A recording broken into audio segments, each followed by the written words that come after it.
নমস্কার। রতনতনুর খাঁটির কবিতা পাপানের পোষানো।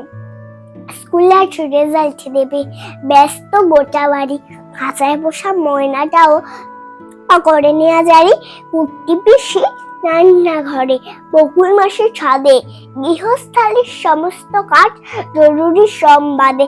অফিস থেকে বাবার ফোনে জুড়িয়েছে ভয়, মা দাঁড়িয়ে রঙিন ছাতায়, দুপাশের সংশয়।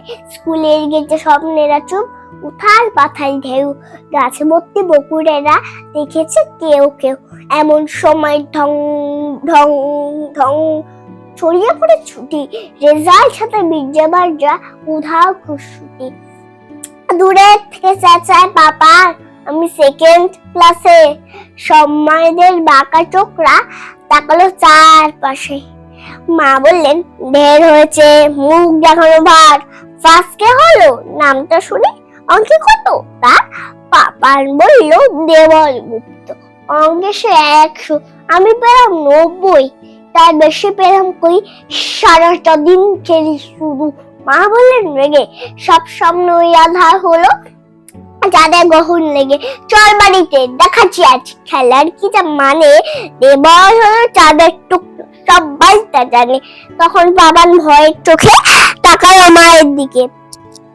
ওরা ভীষণ মিথ্যা বলে, ক্লাসের আন্টিকে বলুন তাদের দোষ কিছু নেই, ফার্স্ট হয়েছে ক্লাসে। মায়ের কথায় পাপান শোনার দু চোখ চেপে আসে। মুখের উপর উত্তর দিস, সেকেন্ড হওয়া নাকি মিথ্যে বলা, কোনটা ভালো বলো? বলতে বলতে বাবার শোনা দু চোখ ছলো ছলো। মুখের উপর উত্তর দিস, এ কি খুব শিখেছিস কথা? আজকে বাবা আসুক দেখি।